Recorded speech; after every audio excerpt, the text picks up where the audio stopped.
Group 1 మీద మనకు వివిధ అవకతవకలు జరిగాయని చెప్పి నిరుద్యోగులు కొంతమంది ఆల్రెడీ హైకోర్టుకు వెళ్ళడం జరిగింది. దీంట్లో భాగంగా ఆ కేసు ఇంకా జడ్జిమెంట్ రాలేదు. అది ఇంకా కోర్టు పరిధిలో ఉంది కాబట్టి ఆ గ్రూప్ 1 కేసుని బేస్డ్ చేసుకొని టీజీపీఎస్సీ వాళ్ళు మిగిలిన గ్రూప్ 2, గ్రూప్ 3కి సంబంధించిన నోటిఫికేషన్‌కి సంబంధించిన ప్రాసెస్ ఏదైతే ఉందో దాన్ని డిలే చేయడం జరిగింది. దీన్ని మీరు ఏ విధంగా చూస్తున్నారు అసలు? అయితే వాస్తవానికి రాష్ట్ర ప్రభుత్వాన్ని మేము తెలియపరుస్తా ఉన్నాం.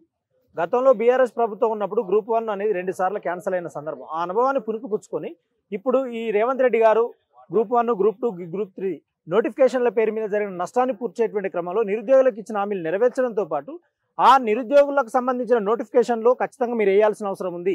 వేసిన దాంట్లో పారదర్శకత అనేది ఉండాలి, వాస్తవాలు ఉండాలి. ఎందుకంటే మీ ప్రభుత్వం వచ్చిన తర్వాత గతంలో మీరు అంటున్నారు 1000 ఉద్యోగాలు మేము ప్రకటించినామని. మీరు ఇచ్చింది ఏం లేదు.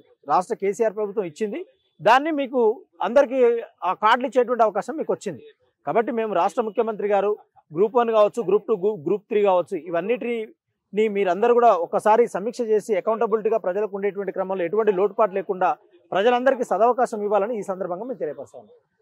మరోవైపు ఉదయ్ గారు మనం ఇక్కడ చూసుకుంటే తెలంగాణలో ఉద్యోగ హామీలు నెరవేర్చాలని చెప్పి నిరుద్యోగులు రోజు రోజుకి డిమాండ్ చేస్తున్న నేపథ్యంలో గవర్నమెంట్ ఒకవైపు మాజీ సీఎస్ గారి ఆధ్వర్యంలో ఒక కమిటీ వేయడము, అంటే నిరుద్యోగ ఖాళీలు ఎన్ని ఉన్నాయో అనేది తెలియజేయాలని చెప్పి ఒక కమిటీ వేయడము, మరోవైపు మంత్రివర్యులు గౌరవ శ్రీధర్ బాబు గారు రీసెంట్గా ఒక ప్రెస్ మీట్లో త్వరలోనే మేము 23,000 ఉద్యోగాలు భర్తీ చేస్తామని చెప్పి హామీ ఇవ్వడం, దీన్ని మనం ఏ విధంగా చూడొచ్చు?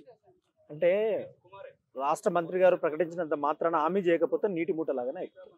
కాబట్టి మంత్రికి మేము విజ్ఞప్తి చేస్తున్నాం, ఉస్మానియా గడ్డ నుంచి ఓ బిడ్డగా మీరు ఏదైతే మాట ఇచ్చిండ్రో దానికి కట్టుబడి ఉండి నిరుద్యోగులకు ప్రజలకు న్యాయం చేసేటువంటి ప్రక్రియ జరగాలని ఈ సందర్భంగా మీకు తెలియపరుస్తాము.